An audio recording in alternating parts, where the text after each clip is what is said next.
Hello and welcome to the Snake Bite, our weekly sports show that airs every Wednesday at 1 o'clock. Alongside Kenzie Council, I'm John Kristovich, and here's what the Mocs have been up to since we last saw you. Let's start with golf this week as the men's team competed for the first time since October 5th with a visit to the Copperhead Championship hosted by the University of West Florida. The two-day event, which concluded last night, saw the Mocs finish in 7th place after the first day. Freshman Clay Tucker's initial season at Florida Southern continued to get better as he helped lead his team, shooting a collective 1 over to place 12th individually after day one. The second round wrapped up later last night, and for updated results on that one, check out fscmocs.com. And Kenzie, that was a solid performance by that men's team, which most recently was ranked 15th in the nation back on October 8th. On the women's side of things, the Mocs were also in competition at the St. Leo Invitational, with that squad in 4th place by the strength of Lacey Tucker and Lauren Perez's 5th place individual finish after day one of the tournament. The women's golf team, ranked 19th in the nation right now, is expected to compete again this coming Monday at the Rollins Legends Invitational. But for updated results on yesterday's competition, you know to check fscmocs.com.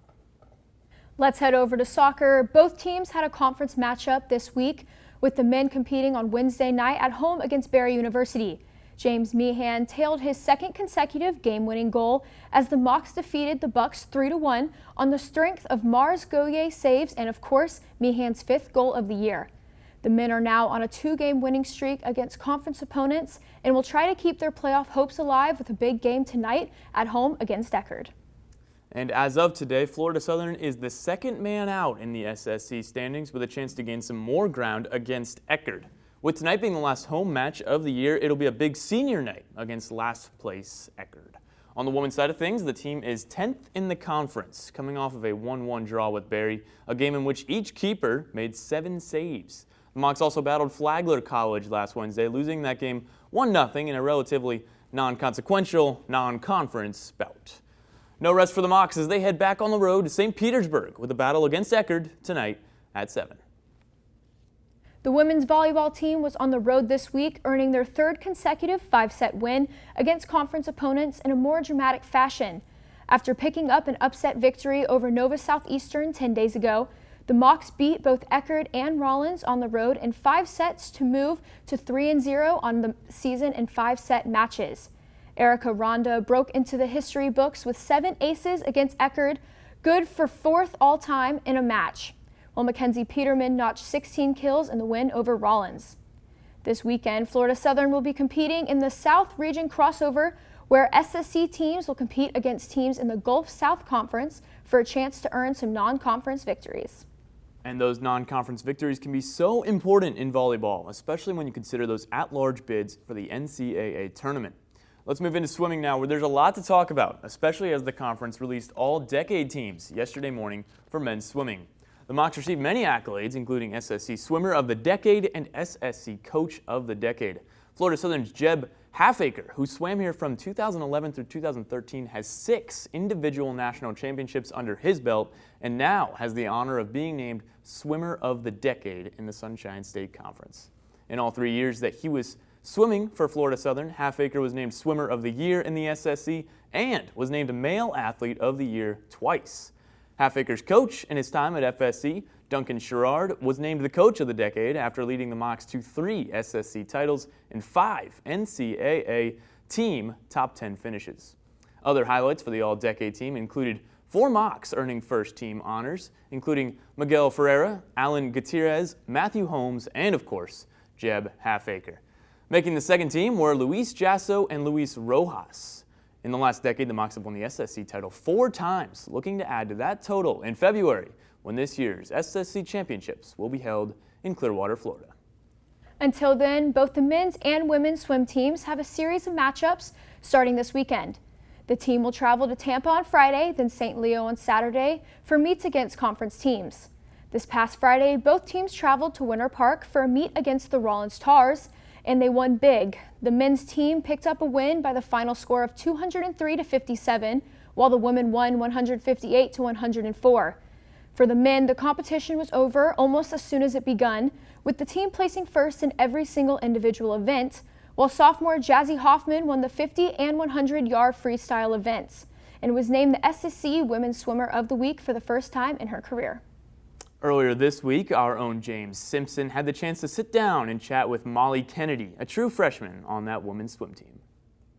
All right, thanks, John. I've got the pleasure to be talking with Molly Kennedy. She's a freshman on the swim team, focuses mainly on some distance events. Molly, how's your day going? It's going really well. Thank you so much for having me, James. Thank you for coming. I know you're very busy with school and with sports and everything. I want to get right into it. I come from the world of wrestling, and where if we were wrestling against just one school, we'd call it a duel. Is that a thing in the swimming world, or is it just a meet? Yeah, so we have all kinds of different meets. We actually just had a dual meet on Friday the 15th. So we were against Rollins. So that's when we just are going up against one school, but we're swimming most of the events. Usually we pick one IM events, either 200 or 400 IM, and then one distance event, either the 1,000 or the mile. 500 isn't really distance. If you're a real distance swimmer, that's a sprint. That's really impressive. I've tried to swim 100 meters, and it doesn't happen all that well. If it makes you feel better, I also cannot swim 100. Awesome. Well, I saw that the men's team had a big win over Rollins. The women's team won too. Could you just describe the feeling kind of driving home on the bus, and if you've had practice this weekend, how it's been? Yeah, we were all really, really happy. Our bus was a little late picking us up, so we were a little lethargic by the time we actually got on the bus. But everyone was so impressed with the way everybody was swimming. It was a really positive experience. We did have Saturday morning practice right after, and everyone was just in high spirits, swimming really fast again that next morning. So everyone was very excited for the rest of the season. That's awesome. Yeah, I've been there before where you win, and it's easy to look there and be excited the next day. I was looking at the schedule, and the conference meet isn't until February. So with these early wins, you guys both had pretty impressive performances over at UNF. How do you maintain this momentum when you don't swim for a meet that really matters until February? Yeah, I mean, swimming is a year-round sport usually for like club swimmers, which is who you're going to see on like the college team. So we're used to trying to have to keep the momentum going, that positive morale throughout the whole season, even when it's meets that are less of a big deal than maybe a conference or like your nationals meet at your club team. So it's all about coming to practice every day with a positive attitude, seeing what's on the set, what's on that board, and being like, all right, I'm ready to get it, I'm ready to kill it today, just like it was conference and just like it's a dual meet. Absolutely. Yeah, it can be intimidating sometimes, I'm sure, seeing what's on that. You're like, you want me to do what? We've had some monsters Yeah, come up on that board.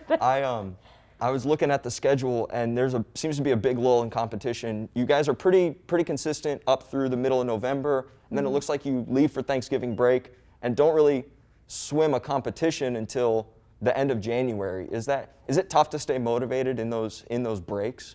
I think it depends on the swimmer.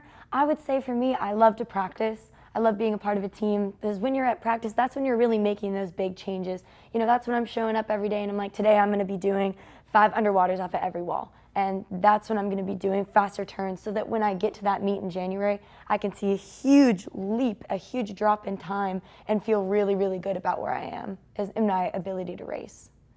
I get that. The long practice sessions, the training cycles, they allow you to really pop off in the later meets, and that's always something I've appreciated. And it really is a long season. Is it tough to just, I guess, stay healthy? Maybe there's not as much impact because you're in the water, but stay healthy, and maybe if you're not a huge fan of practice, like staying motivated still through that big gap.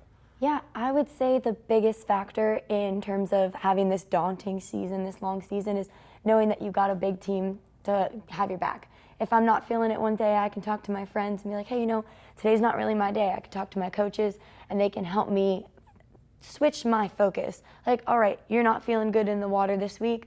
Let's take the focus off this week and, feel good next week. Try and just keep going and pushing through, because you're going to have days where you get in the pool and you just can't. The set's not happening. You're going to have to go home and maybe take a night off. And then you come back the next morning, and it's all about being able to lift your teammates up and being a big part of the FSC, swim team, the way we got to lift each other. Yeah, I mean, you mentioned the team aspect of the sport. I was just wondering, sort of like, when it comes time for conference, is there any team qualification process, or is it all individual? Yeah, so I believe it is individually based at conference, but at the end of the day, when you're looking at the results, individual wins are fantastic, but we're looking at what FSC can do together. And it is a very stark difference between club swimming and then college swimming, where we are focused on how is the school doing rather than am I winning individually.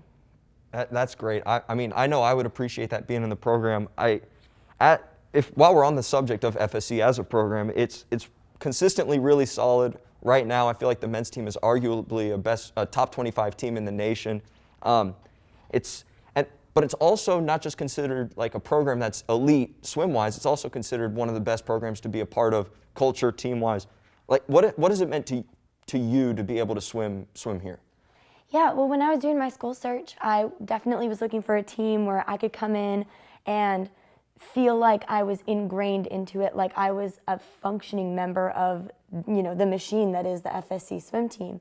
And when I came and I visited, I had people hopping out of the water to introduce themselves, already hugging me, getting to know me. And I was a junior in high school. I hadn't even started considering like actually committing to a team. So when it came down to make my decision, I remembered that. That stuck in my brain. So when I got here, it was really important to me to show up and be like, I'm here to lift everybody up. And if I'm having a down day, that's okay because they're going to lift me up too. So I think it's just about knowing that everybody wants you to succeed. We just have to make sure we're cohesive and that we're still holding each other up even when maybe we're not feeling the best ourselves. That's awesome. So your experience has definitely been positive. Oh yeah, overwhelmingly positive since day Awesome. one. That's awesome. So for the rest of the season, do you have maybe any spicy predictions? Are there any teams that are sleeping on Florida Southern College swimming? Maybe an individual swimmer who's going to have a really solid rest of their season? Yeah, I'm really excited about the freshman class. I think we have a lot of really, really good swimmers. My roommate, Olivia Miles, she's insane, super good distance swimmer. I'm very excited. I tell her, I like swimming next to you because you're pushing me to go faster. But everyone's got a really, really bright future ahead of them. I know our coach, Coach Andy, used to coach for Florida State, I believe, and we have some meets against some D1 schools that we're worried about. But I think if we go in and we swim a good race, we could be up there. We could beat them. That's good. It's always good to keep the idea that you could be competitive. You can't count yourself out before you go into the race. Exactly. And there you go. That's James Simpson alongside Molly Kennedy, one of the many optimistic young swimmers on this year's team. Let's flip the page and move to tennis. And while both teams didn't get the opportunity to compete this week, they are looking ahead to the St. Leo Hidden Duels Tournament. The men will compete this weekend in St. Leo, while the women will travel next weekend for their branch of the tournament. The men's ice hockey team will be back in action this week as well, scheduled to take on Florida Tech on Friday night at home after picking up a 5-3 victory over Embry-Riddle on Saturday night.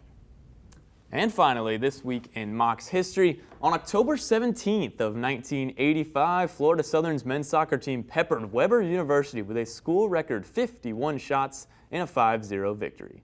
The Mocs' Jim Allegro notched 13 of those shots, and he still holds the record for most individual shots in a game. That's all we got for you this week on The Snake Bite. I'm Kenzie Council. He's John Kristovich. We're on fall break next week, so thanks for tuning in, and we'll see you in November.